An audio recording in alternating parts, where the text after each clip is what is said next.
What's up everyone? Welcome back to the channel The CEOs. This is your दोस्त and host आदर्श। और आज यहाँ पे एकत्रित हुए हैं कुछ ऐसे विषयों पे बात करने के लिए, कुछ ऐसे टॉपिक्स पे बात करने के लिए जो शायद हम सब इग्नोर कर देते हैं। तो as a CA student, as a professional student, मैं जो मेरी गलतियां मैंने की या जो आमतौर पे हर एक सीए स्टूडेंट गलतियां करता है वो आप तक पहुंचाने वाला हो। तो कैसे आप इसको अवॉइड कर सकते हो, कैसे आप इसको सुधार सकते हो ताकि आपकी सीए जर्नी और स्मूथ हो जाए और आप सक्सेसफुल हो जाओ। ठीक है, फिर वक्त बर्बाद नहीं करते हैं और बढ़ते हैं अपने पहले गलती की तरफ। और उससे पहले मैं एक पॉइंट और क्लियर करना चाहता हूं कि एंड तक इस वीडियो को जरूर देखना, क्योंकि भाई जो एंड का पॉइंट होने वाला है वो सबसे इंपॉर्टेंट पॉइंट वही है। बाकी चार तो आप देख लो, ठीक है, बट जो पांचवा रहने वाला है वो बहुत ज्यादा इंपॉर्टेंट है। तो भाई देखो, ऐसा है कि जिसको नहीं देखना है अंत तक, प्लीज भाई आई एम रिक्वेस्टिंग यू, मत देखो ये वीडियो, बंद करके चले जाओ। चलो फिर शुरू करते हैं अपने पहले गलती की तरफ, पहले पढ़ाओ। सबसे बड़ी गलती जो होती है वो सीए स्टूडेंट ये करता है, without any plan, without any vision वो पढ़ाई शुरू करता है। देखो यार, पढ़ना गलत नहीं है, बट पढ़ने के तरीकों को सुधारना वो ज्यादा इंपॉर्टेंट है। बिना प्लान के तो यार कोई भी किसी चीज को भी एग्जीक्यूट कर सकता है, बट उसका परिणाम बहुत घातक होता है। और अपने सीए जर्नी में अगर विदाउट प्लानिंग हम कुछ करें तो उसका परिणाम घातक पता नहीं, बट उसका परिणाम फेल जरूर होता है, अनसक्सेसफुल जरूर होता है। देखो ऐसा है कि यार एक प्रॉपर प्लानिंग, एक प्रॉपर स्ट्रेटेजी, एक प्रॉपर एग्जीक्यूशन ऑफ प्लान होना आपके लाइफ में जरूरी है। क्यों? क्योंकि सीए का जो सिलेबस होता है बहुत वास्ट है और विदाउट एनी प्रॉपर प्लानिंग हम इसको कभी भी क्रैक नहीं कर सकते। तो the most important part of this first point is proper planning. तो देखो यार, प्रॉपर प्लान करके चलो, क्योंकि हमें नहीं पता कि सामने वाला समंदर कितना गहरा है और बिना गहराई जाने अगर हम उस पर कूद गए तो भाई बाहर निकलना मुश्किल है। तो पहला पॉइंट बस यही है कि प्रॉपर प्लान बनाओ कि कब किस चीज को कितने टाइम में एग्जीक्यूट करना है, कब किस चीज को कितना टाइम देना है, किस सब्जेक्ट को कितने महीने में करना है, किस चैप्टर को कितने दिन में करना है, कितने घंटों में करना है। ये सब की बात मैं कर रहा हूँ, इसी को बोलते हैं प्रॉपर प्लानिंग। तो चलते हैं अपने दूसरे पॉइंट की तरफ। मैंने बहुत से स्टूडेंट्स को देखा है कि भाई अच्छे नोट्स, अच्छे क्लासेस, अच्छे इंस्टीट्यूट्स के टॉप क्लास के नोट्स लेने के बाद स्टडी मटेरियल आईसीआई के और बाकी चीजों को हवा में उड़ा देते हैं। तो भाई सबसे बड़ी गलती है, सबसे बड़ी मिस्टेक है जो अवॉइड करना सबसे ज्यादा जरूरी है। क्यों? क्योंकि देखो, आप कितने भी नोट्स ले लो, कितने भी चीजों को उठा के अपने डेस्क पे रख लो, कोई काम नहीं आने वाला है। मैं क्यों बोल रहा हूँ ऐसा? क्योंकि मैंने इस चीज को खुद फील किया है। देखो यार, हम नोट से पढ़ रहे हैं क्योंकि मेरे पास खुद पीडब्ल्यू का नोट्स है, तो मैं उसमें से पढ़ रहा हूँ, बट जो चीज मुझसे उसमें से क्लियर नहीं होती मैं आईसीआई मॉड्यूल को ही रेफर करता हूँ, क्योंकि उससे अच्छा और कुछ नहीं है समझने के लिए। और दूसरी ये चीज है कि भाई आप क्वेश्चन बैंक ले लो, आप अदर वेबसाइट्स पे जाके क्वेश्चंस लगाओ उस चैप्टर के, कोई मतलब नहीं है। प्रैक्टिस तो वहां से भी होगी, बट भाई प्रॉपर प्रैक्टिस आपकी जो मॉड्यूल से होने वाली है वो कहीं से नहीं होगी। इसीलिए बोलते हैं कि मॉड्यूल के क्वेश्चंस को लगाना चाहिए। क्यों? क्योंकि एग्जाम में जो क्वेश्चंस आते हैं वो हूबहू नहीं, बट रेफरेंस तो मॉड्यूल से ही होता है। तो भाई मॉड्यूल को इग्नोर करने वाली गलती कभी मत करना, क्योंकि ये चीज तो मैंने सीखी है कि मॉड्यूल इग्नोर करने वाली चीज नहीं है। और जो आईसीआई का मटेरियल है that is RTP MTP, most important है भाई, एग्जाम से पहले लगाया करो। क्यों? क्योंकि क्वेश्चंस के रेफरेंस उसमें से ही होते हैं। अलग बात है क्वेश्चंस कुछ अलग आते हैं, बट रेफरेंस वही रहता है।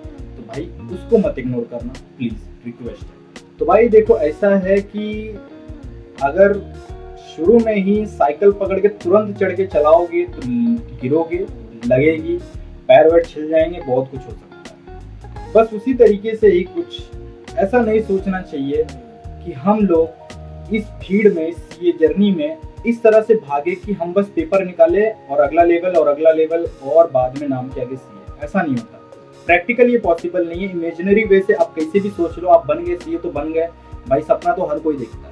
पर देखो ऐसा मैं कहना चाहता हूँ कि अपन जब कोई भी सब्जेक्ट या कोई भी ग्रुप को प्रिपेयर कर रहे हैं तो अपने को ये नहीं सोचना है कि हम पूरे मॉड्यूल को या फिर पूरे सब्जेक्ट को या फिर पूरे चैप्टर्स को करने के बाद अपन लास्ट में जाके मॉक टेस्ट या सेल्फ असेसमेंट देंगे।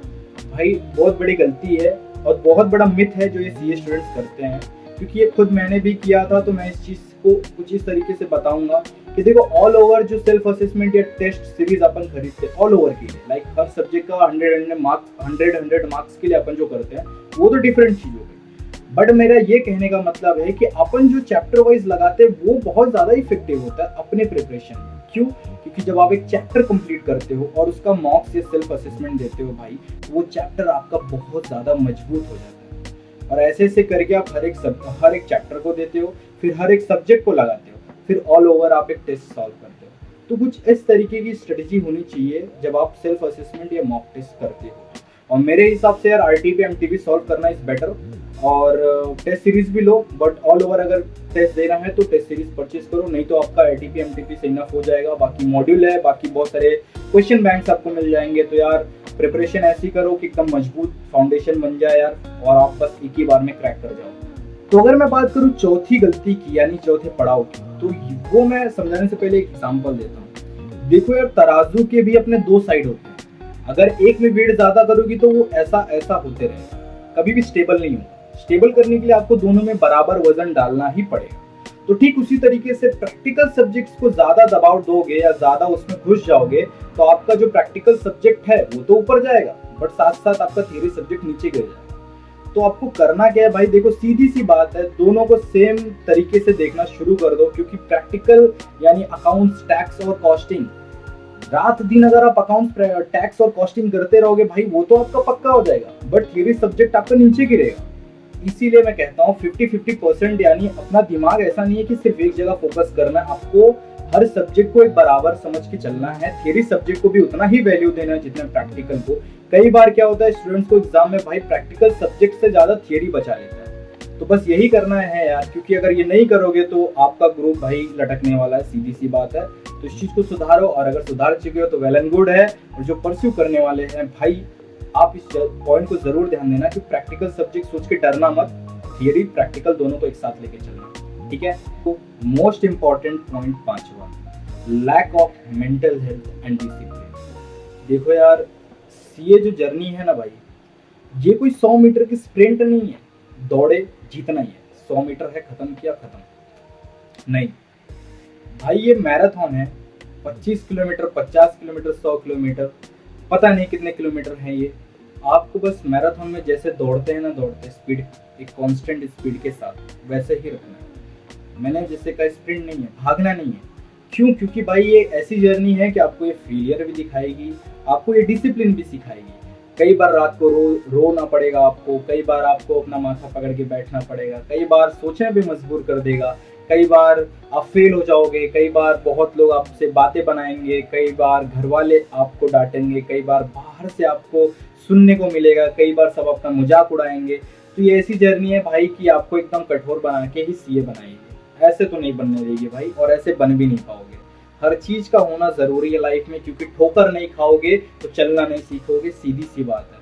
तो ये जो जर्नी रहने वाली है ये आपको बहुत कुछ सिखाने वाली है। तो परेशान मत होना, होप मत खोना भाई, क्योंकि अगर लास्ट में एक बोलते हैं ना, रेस के लास्ट तक टिक जाओगे ना भाई, तो वो रेस आपकी है। तो बस वही कुछ कहानी है सीए कोर्स की भी भाई, कि इसमें आपको अपना पेशेंस नहीं गंवाना है, अपनी होप नहीं खोनी है। जो कुछ होना है उसको अच्छे से फेस करना है, अच्छे से उसके साथ चलना है, एक डिसिप्लिन के साथ। और हाँ, मेंटली हमेशा स्ट्रांग बनना है भाई, मेडिटेशन करो, एक्सरसाइज करो। बाकी सो फार सो गुड। अभी तक जो मैंने 5 पॉइंट को गिनाया है भाई, बहुत इंपॉर्टेंट चीज़ें हैं ये, अपने लाइफ में अडॉप्ट करो इस चीज़ को। अभी तक अगर गलती कर रहे थे, इस वीडियो को देखने के बाद अगर समझ में आई हो तो भाई उसको सुधारो। और जो मेरे भाई बहन यार अभी 11th-12th में हैं, जो परस्यू करने वाले हो सीए को एज एन करियर, भाई आप सब भी इस चीज़ से सीखो, ऐसी गलतियां आप ना करो। जल्दी जल्दी से फाउंडेशन निकले, इंटर निकले, आर्टिकलशिप कंप्लीट हो, फाइनल का एग्जाम क्लियर हो, सीए बन जाओ भाई, यही आशा करता हूँ। और हाँ, आप सभी प्रे करो कि आने वाले एग्जाम्स में, आने वाले सालों में मेरा भी बहुत कुछ अच्छे से निकल जाए, मैं भी फाइनलिस्ट कहलाऊँ और सीए बन जाऊँ अच्छे से, फिर आगे और भी जर्नी अच्छी होगी अपनी। और इसके साथ ही फिर बस इतना ही था आज की वीडियो में यार। मैं चाहता था आप सबसे शेयर करूं, और अपनी पिछली वीडियो में मैंने पूरे सीए कोर्स को एक्सप्लेन किया है, तो उसको भी देखना, उसको भी प्यार देना, क्योंकि जो अभी तक नहीं जान रहे थे कि सीए को परस्यू कैसे करना है या क्या क्या उसमें चीज़ें होती है, मैंने सब कुछ इसमें एक्सप्लेन किया हुआ है। और इस वीडियो को भी ज़रूर से देखना पूरे एंड तक, बस यही लास्ट रिक्वेस्ट है आपसे। ठीक है, फिर मिलते हैं आपको एक और अच्छी और नई वीडियो के साथ, एक नए पॉइंट्स के साथ, एक नए इंपॉर्टेंट टॉपिक्स के साथ। तो फिर आज के लिए बस इतना ही, अलविदा चाहता हूँ आप सबसे। चलते हैं, मिलते हैं आपको नेक्स्ट वीडियो में। जय हिंद।